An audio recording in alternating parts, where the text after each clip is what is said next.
더 이상 찾아오지 말라고 몇 번을 말해.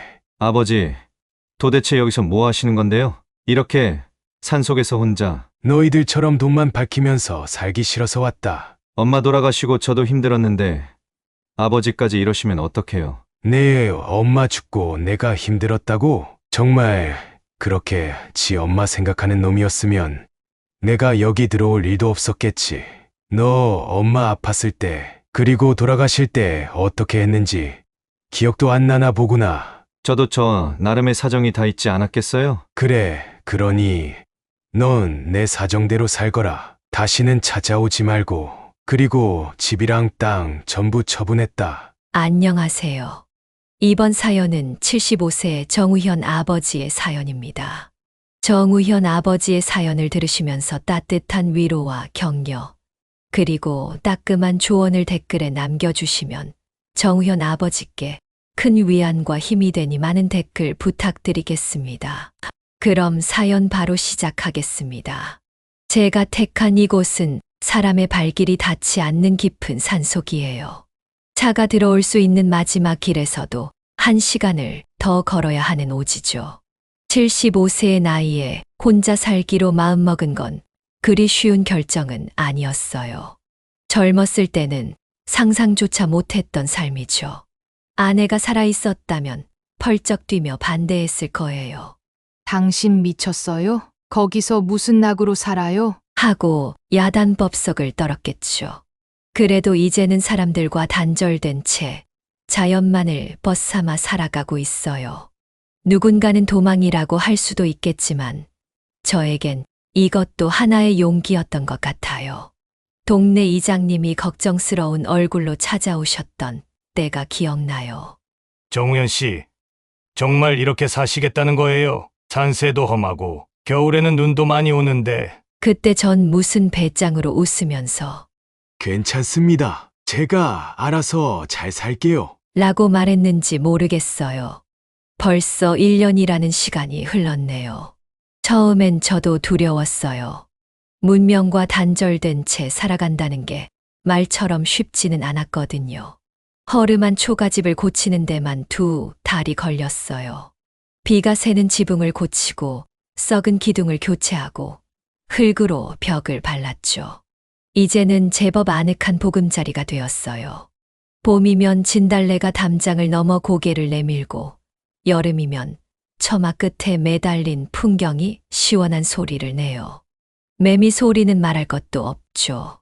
가을이면 온 산이 붉게 물들어 절경을 이루고 겨울엔 소복하게 쌓인 눈이 달빛에 반짝이며 동화 같은 풍경을 만들어내요. 아침이면 새소리에 자연스레 눈이 떠져요. 마을에서처럼 시계 소리나 자동차 경적 소리에 깨는 게 아니라 햇살과 새소리가 깨우는 거죠. 저녁이면 달빛을 보며 잠이 드는데 도시의 형광등이나 네온사인과는 비교도 안 되는 은은한 빛이에요. 시계 없이도 해와 달이 시간을 알려주는 곳, 그게 바로 제가 사는 곳이에요. 작은 텃밭이 제 소소한 즐거움이 되었어요. 아침 일찍 일어나 텃밭에 나가면 이슬이 반짝이는 채소들이 저를 반겨요. 상추, 고추, 가지. 파릇파릇 자라나는 작은 생명들을 보면서 마음이 평온해져요. 씨앗 하나가 싹을 틔우고 자라나 열매를 맺는 과정을 보고 있으면 세상의 모든 이치가 그 안에 담겨 있는 것 같아요. 도시에서는 결코 느낄 수 없었던 감동이죠. 이제는 편해졌다. 그렇게 생각했는데 어느 날 그 평화가 깨지고 말았네요. 아들 성민이가 찾아온 거예요. 문을 열자마자 그놈의 얼굴이 보였을 때 심장이 멎는 줄 알았어요.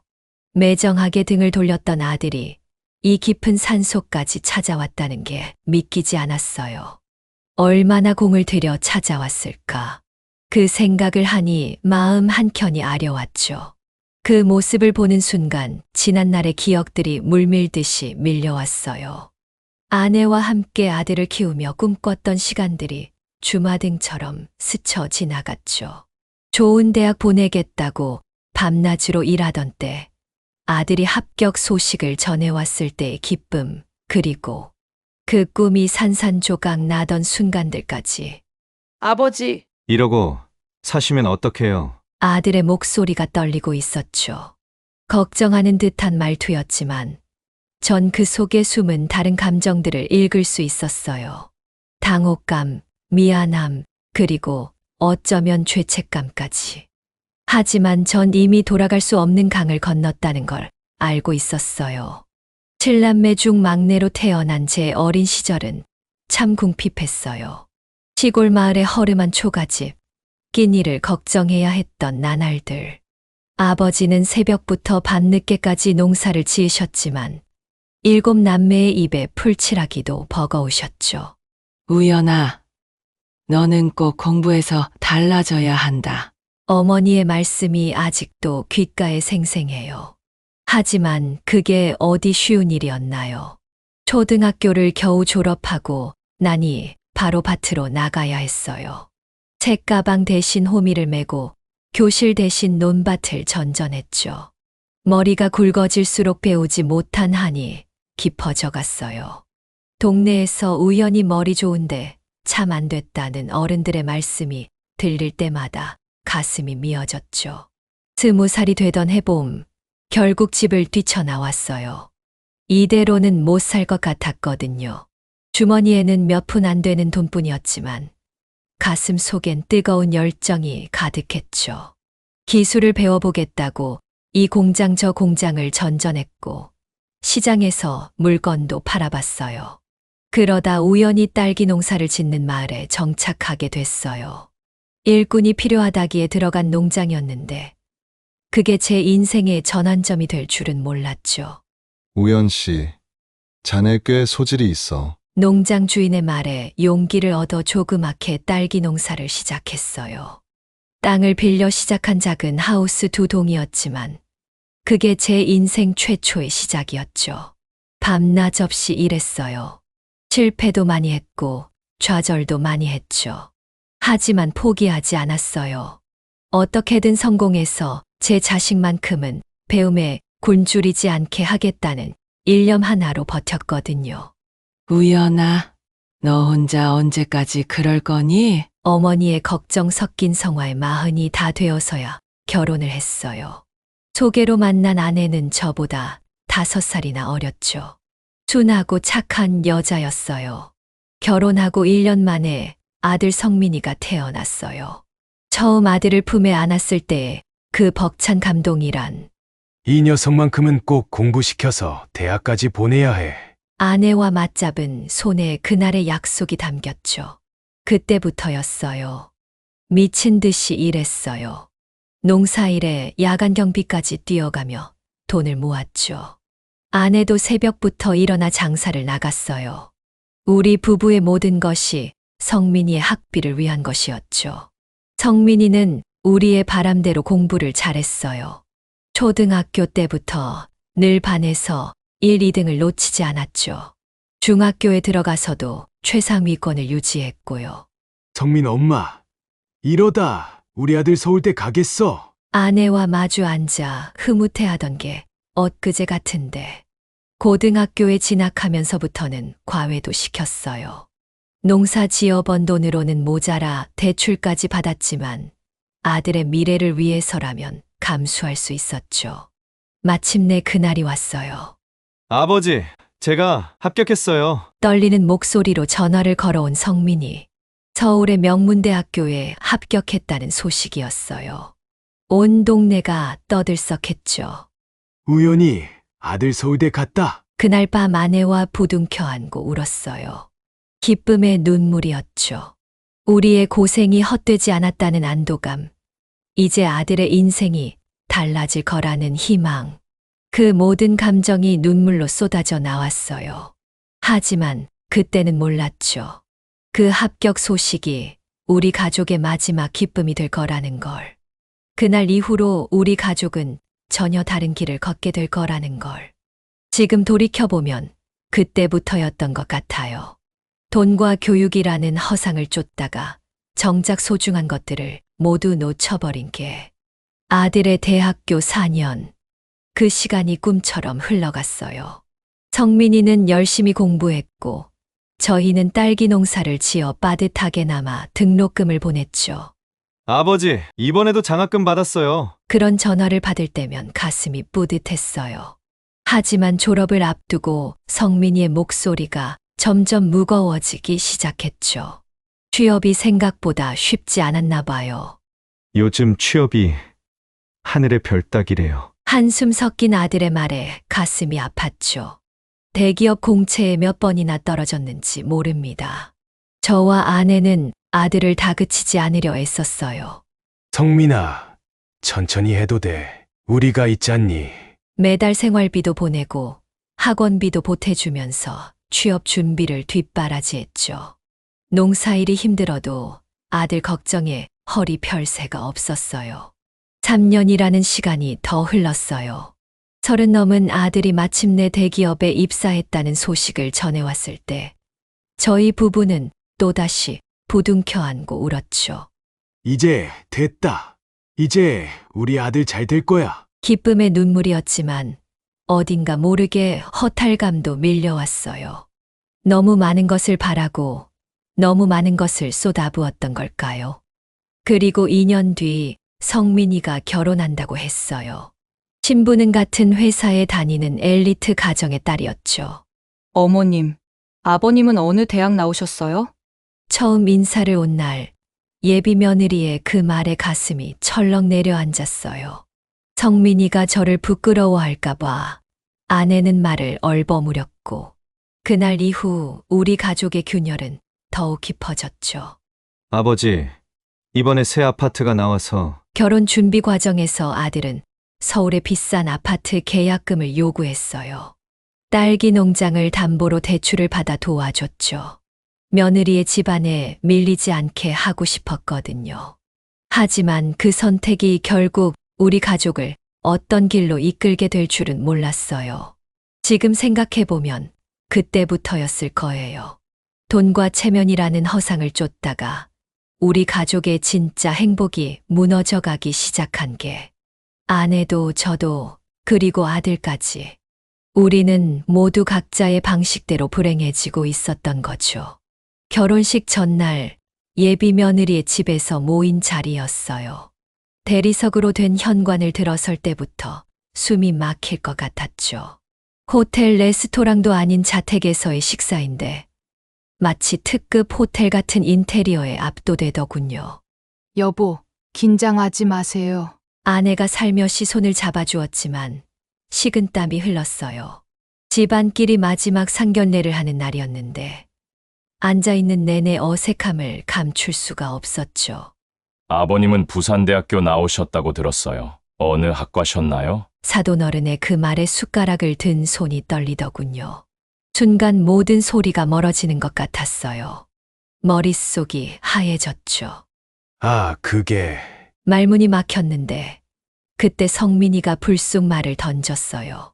아버지는 부산에서 대학 다니셨는데 워낙 오래전이라 잘 기억 못하세요. 그래도 저희 아버님이 그 시절 공부 엄청 하셨대요. 지금도 책 읽기를 무척 좋아하세요. 아들의 거짓말이 꼬리에 꼬리를 물고 이어졌어요. 저는 그저 굳은 채로 앉아 있을 수밖에 없었죠. 아, 그러시구나. 역시 성민이 아버님이시라. 사돈어른의 말씀에 억지 웃음을 지었어요. 제 옆에 앉은 아내의 손이 떨리는 게 느껴졌죠. 평생을 함께 살아온 제 아내는 이런 상황이 얼마나 고통스러울지 잘 알고 있었을 테니까요. 식사 내내 속이 터질 것 같았어요. 매 순간이 지옥 같았죠. 사돈어른이 대학 시절 얘기를 꺼낼 때마다 가슴이 덜컹거렸어요. 아들은 능숙하게 말을 돌리며 그럴듯한 이야기를 만들어냈지만 그럴수록 더 비참해졌어요. 초등학교도 제대로 졸업하지 못한 제가 이제는 거짓으로 포장된 대학 졸업장을 가진 사람이 되어 있었으니까요. 저기 사돈 말씀드릴 게 있는데. 자리를 파하고 주차장에서 성민이를 붙잡았죠. 그러자 아들은 제 팔을 뿌리치며 쏘아붙였어요.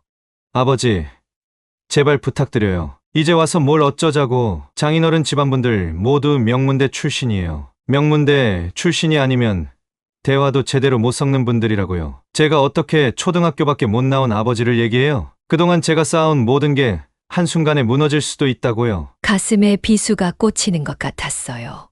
아들의 말 한마디 한마디가 천근만근으로 제 어깨를 짓눌렀죠.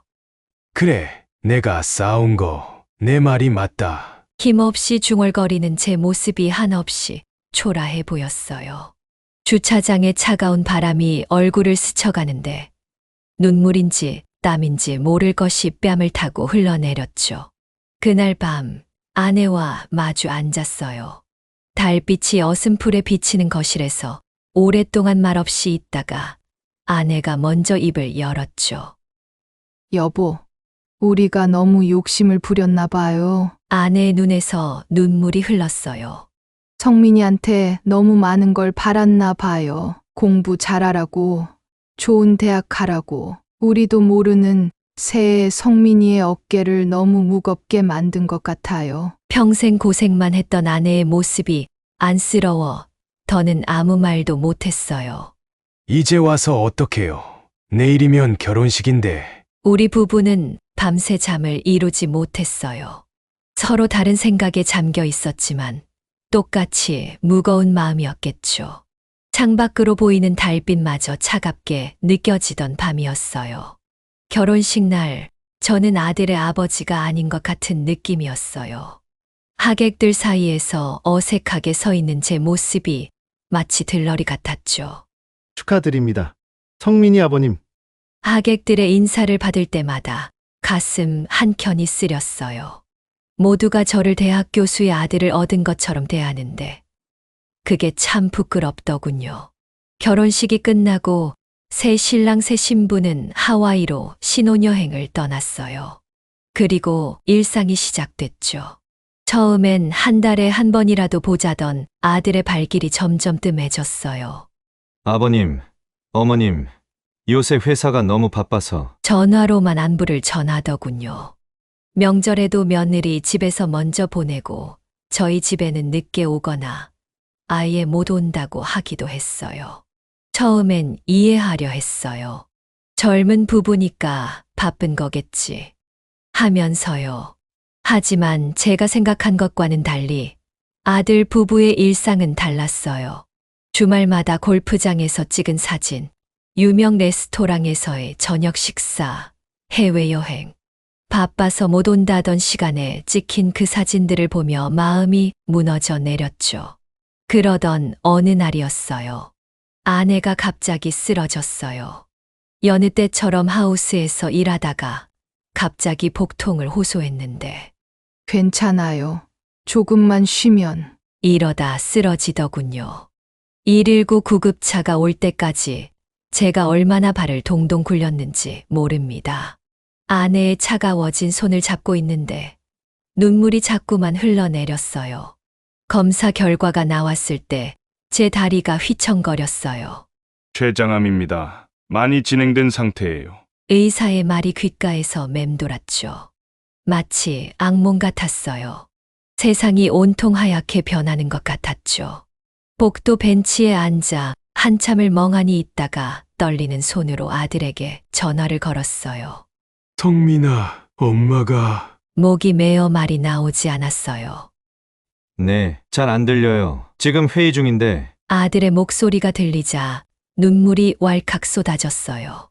엄마가 많이 아프다. 병원에 왔는데. 말끝을 흐리는데 아들이 놀란 목소리로 물었어요.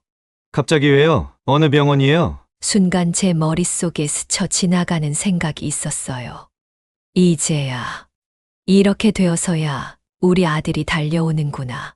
성민이가 병원에 왔을 때 아내는 이미 수술실에 들어가 있었어요. 어떻게 된 거예요? 갑자기. 아들의 목소리가 떨렸죠. 그제서야 아들의 얼굴을 자세히 봤어요. 회사 생활에 지쳤는지 많이 야위어 있더군요. 하지만 전에 없이 비싼 양복을 입고 있었어요. 명품 시계도 찼더군요. 성민아, 내 엄마가 많이 아프단다. 췌장암이래. 수술은 6시간이나 걸렸어요. 그 긴 시간 동안 저는 기도하는 심정으로 수술실 앞을 서성였죠. 성민이는 중간에 회사에 다녀와야 한다며 자리를 비웠어요. 중요한 회의가 있어서요. 그 말을 들으며 문득 생각났어요. 아들이 태어났을 때 제가 얼마나 행복했었는지. 그때는 이런 날이 올 거라고는 상상도 못했죠. 아내는 수술 후에도 차도가 없었어요. 오히려 상태가 더 나빠졌죠. 항암 치료를 시작해야 합니다. 의사의 말에 저는 망연자실했어요. 그동안 모아둔 돈이 있긴 했지만 앞으로 얼마나 더 필요할지 걱정이 앞섰죠. 아들은 서울로 올라가면서 말했어요. 치료비는 제가 보낼게요. 걱정 마세요. 하지만 그 말이 오히려 가슴을 더 아프게 했어요. 돈 때문이 아니었거든요. 그렇게 시작된 항암 치료. 하루하루가 전쟁 같았어요. 아내는 하루가 다르게 야위어 갔어요. 까맣던 머리카락이 한 움큼씩 빠지고 하얗던 얼굴색이 검어지고 말도 제대로 못할 만큼 힘들어하면서도 아내는 늘 아들 걱정뿐이었죠. 여보, 우리 성민이 잘 지내나요? 회사는 다니기 힘들지 않대요? 눈물이 나려는 걸 꾹 참으며 거짓말을 했어요. 그럼 잘 지내지.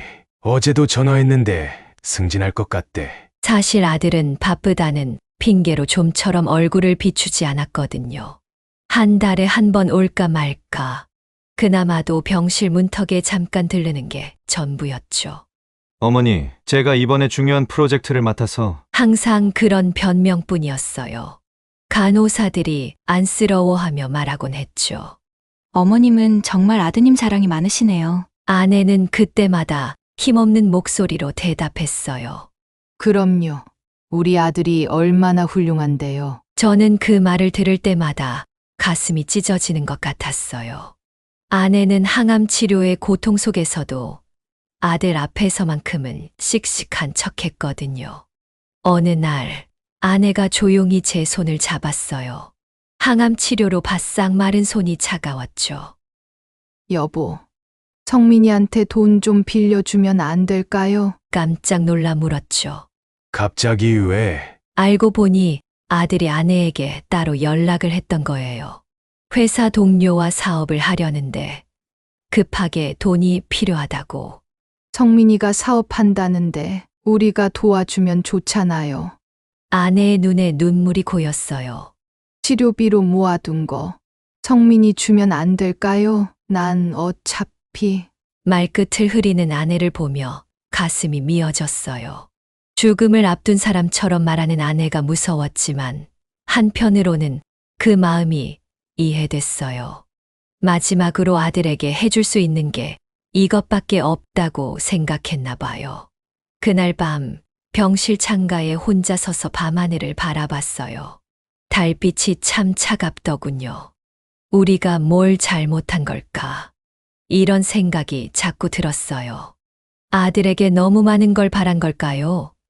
아니면 너무 많이 주려고 한 걸까요? 답을 알 수 없는 질문들만 가슴에 쌓여갔어요. 아내의 병세는 날이 갈수록 나빠져 갔어요. 처음엔 항암 치료만 잘 받으면 나을 거라 믿었는데 의사는 고개를 저었죠. 더 이상 항암 치료도 어려울 것 같습니다. 이제는 편하게 해드리는 게 좋을 것 같아요. 그 말을 들은 순간 제 발밑이 무너지는 것만 같았어요. 병실 의자에 털썩 주저앉았죠. 선생님, 다른 방법은 없나요? 뭐든 할 테니. 제 목소리가 떨렸어요. 집에서 호스피스 케어를 받기로 했지만 그것조차 쉽지 않았어요. 항암 치료의 고통은 말로 표현할 수 없을 정도였거든요. 밤마다 아내의 신음소리를 들으며 눈물로 지새웠죠. 여보, 너무 아파요. 그 말을 들을 때마다 가슴이 찢어졌어요. 약을 먹고 난 뒤의 구토, 식은땀, 그리고 끝없는 통증, 하루하루가 전쟁이었어요. 아내의 고통을 지켜보는 것만큼 괴로운 일도 없었죠. 어머니, 간병은 어떻게 하실 거예요? 성민이가 물었어요. 내가 하지. 내가 해야지. 떨리는 목소리로 대답했죠. 아버지도 연세가 있으신데 간병인을 쓰는 게 어떨까요? 제가 비용은 대드릴게요. 아들의 말에 가슴이 아팠어요. 평생을 함께 산 아내인데 마지막을 다른 사람 손에 맡길 순 없었거든요. 돈으로 해결하려는 아들의 태도가 서글펐어요. 그러던 어느 날 아들에게 전화가 왔어요. 아버지, 이번 주말에 장인어른과 낚시 가기로 했어요. 어머니, 뵈러 갈 수가 없을 것 같아요. 그 말을 듣는 순간 화가 치밀었죠. 네, 어미가 죽어가고 있는데 낚시가 더 중요하다는 거니? 목소리를 높였지만 아들은 변명뿐이었어요. 장인어른이 먼저 약속을 잡으셔서 거절하기가 어려웠어요. 죄송해요. 아내는 그 말을 듣고도 아들을 감쌌어요. 괜찮아요, 여보. 사돈과의 관계도 중요하잖아요. 성민이가 어려운 입장일 텐데 뭐라고 하지 마세요. 병색 짙은 얼굴로 억지 미소를 지었지만 그 눈에 맺힌 실망감을 감출 수는 없었죠. 창밖으로 고개를 돌리는 아내의 모습에서 깊은 상처가 느껴졌어요. 저는 그제야 깨달았어요. 우리가 그동안 얼마나 잘못된 사랑을 해왔는지. 병실은 점점 더 적막해져 갔어요. 면회 오는 사람도 줄었고 아들의 발걸음은 더욱 뜸해졌죠. 바쁜가 보네. 아내는 매일 창밖만 바라보며 중얼거렸어요. 하루 종일 아들의 전화만 기다리다가 결국 잠들 때가 많았죠. 그러다 며칠 뒤 더 큰 충격이 왔어요. 아내가 떨리는 목소리로 말을 꺼냈어요. 여보, 성민이가 회사 공금을 도박으로. 순간 머리가 하얘졌어요. 알고 보니 5억이나 되는 거액을 도박으로 날린 거예요. 일주일 안에 갚지 못하면 형사 고발당할 상황. 말도 안 되는 일이 벌어진 거죠. 어떻게 이런 일이. 한밤중에 아들을 불러 사무실에서 만났어요. 아버지, 제가 정말 죄송해요. 아들은 고개를 들지 못했어요. 처음엔 장난삼아 시작했는데 자꾸 져서 만회하려고 더 큰 돈을. 말끝을 흐리는 아들의 어깨가 덜덜 떨렸죠. 평생 모은 재산을 담보로 대출을 받아 해결했지만 그게 우리 가족의 마지막 희망이었어요. 그 일이 있고 난 뒤 아내의 상태는 급격히 나빠졌어요. 마지막 남은 기력마저 써버린 듯 했죠. 여보, 이제 정말 힘들어요. 밤새 아내의 손을 잡고 있었어요. 말로 표현할 수 없는 고통이 그 얼굴에 가득했어요. 이제는 진통제도 소용없었죠. 아들을 찾는 횟수가 잦아졌어요. 성민이는 언제 와요? 얼굴 한 번만 보고 싶은데. 그렇게 봄비가 부슬부슬 내리던 새벽이 왔어요. 병실 창문을 두드리는 빗소리가 유난히 쓸쓸하게 들리던 날이었죠. 아내는 이상하리만치 평온해 보였어요. 여보, 희미한 목소리로 저를 부르는데 손이 차갑게 식어가고 있었어요. 성민이는 잘 있죠? 가쁜 숨을 몰아쉬며 물었어요. 응, 잘 지내. 또다시 거짓말을 했죠. 성민이한테 미안하다고, 더 잘해주지 못해. 미안하다고. 그 말을 끝으로 아내는 눈을 감았어요.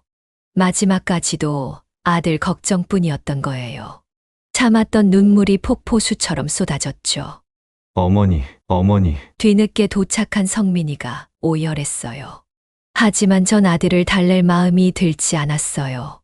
엄마가 그렇게 보고 싶어 했는데 왜 진작 오지 않았냐고. 왜 어머니 살아계실 때 이러지 않았냐고. 하고 싶은 말이 목까지 차올랐지만 끝내 삼켰어요. 장례식장은 쓸쓸했어요. 큰 병원 장례식장이었지만 조문객은 많지 않았죠. 성민이의 회사 동료들이 몇 명 왔다 갔을 뿐. 며느리는 친정일이 있다며 잠깐 들렀다가 바로 가버렸고요. 빈소에 걸린 아내의 영정사진을 바라보며 끝없는 후회가 밀려왔어요. 우리가 무엇을 위해 이렇게 살았나. 돈과 체면만 쫓다가 정작 소중한 것들을 모두 놓쳐버린 것은 아닌지.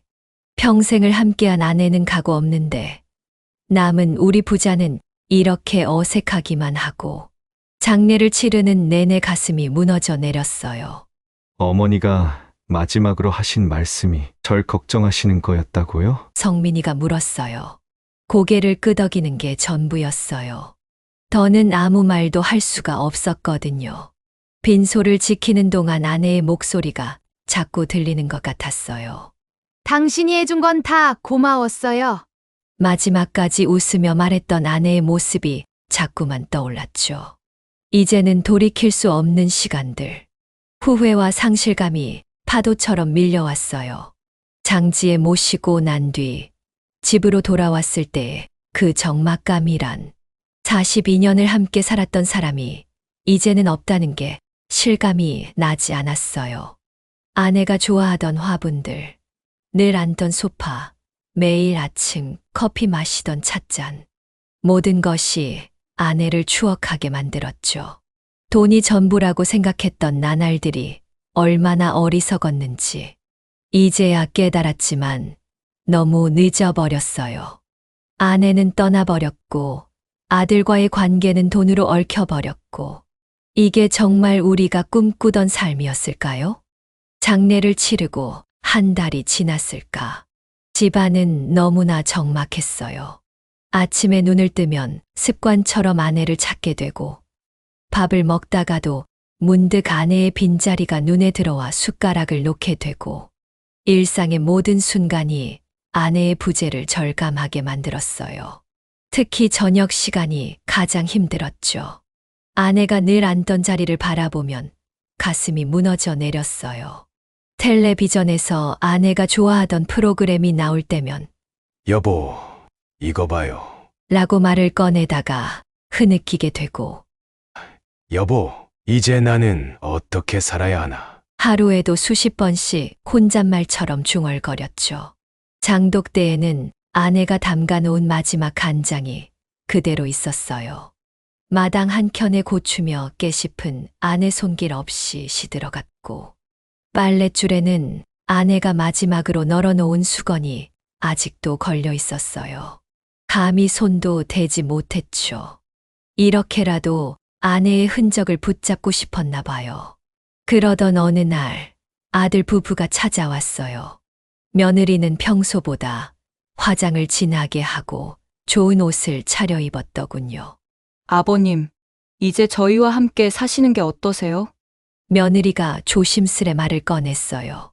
차를 마시며 나누는 대화였지만 어쩐지 어색한 분위기가 감돌았죠. 맞아요.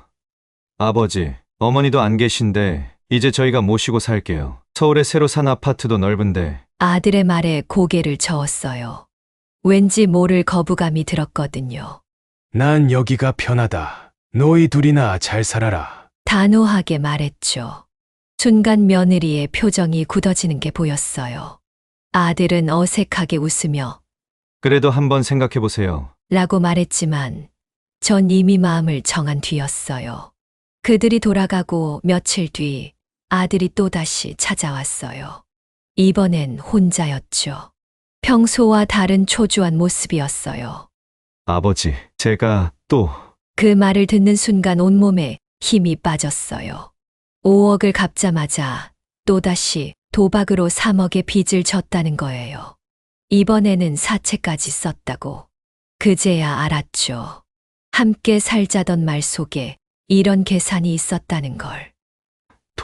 돈이 급해서 그랬어요. 어머니 병원비도 제가 낼 테니까 이번만 도와주세요. 그 말을 듣는 순간 아내가 병석에 누워있을 때 못 온다던 아들의 모습이 떠올랐어요.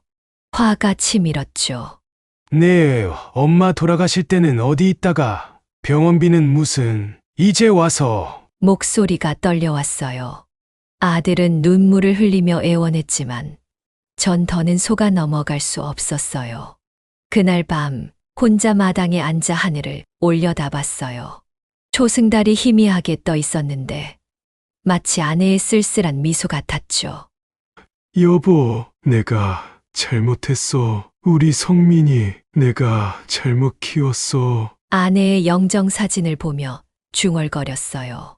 담배 연기가 달빛 속으로 흩어지는 걸 보며 한참을 생각에 잠겼죠. 문득 결심이 섰어요. 이대로는 안 되겠다. 아들도 저도 모두 망가질 것 같았거든요. 다음 날부터 모든 재산을 정리하기 시작했어요. 농협에 가서 통장을 정리하고 부동산에 땅과 집을 내놓았죠. 평생 일구어온 딸기밭도 팔기로 했어요. 아버지, 무슨 짓을 하시는 거예요? 소식을 들은 아들이 놀라 찾아왔지만 이번엔 단호했어요. 이게 마지막이다. 이걸로 내 빚을 갚아라. 그리고 이제 더는 찾아오지 마라. 처음으로 아들 앞에서 등을 돌렸어요. 아들이 무슨 말을 하든 더는 듣고 싶지 않았죠. 아버지! 아버지! 아들의 외치는 소리가 들렸지만 걸음을 멈추지 않았어요. 이제는 정말 끝이라고 모든 걸 내려놓아야 한다고 마음을 다잡았죠. 작은 배낭 하나 메고 산속 깊은 곳으로 들어왔어요. 폐가 하나를 발견했는데 30년도 더 된 낡은 집이었죠. 지붕은 군데군데 뚫려 있고 마루는 썩어서 위험해 보였어요. 아버지! 제발! 거기서 어떻게 사시려고! 무슨 고집이에요, 이게! 아들과 며느리가 말렸지만 제 마음은 확고했어요. 돈도 욕심도 모든 걸 내려놓고 싶었거든요. 한 달이 걸려 폐가를 수리했어요. 마을에서 버려진 목재를 주워다가 지붕을 고치고 마루도 새로 깔았죠. 깨진 유리창은 비닐로 막았고 허름하지만 비바람은 피할 수 있는 공간을 만들었어요.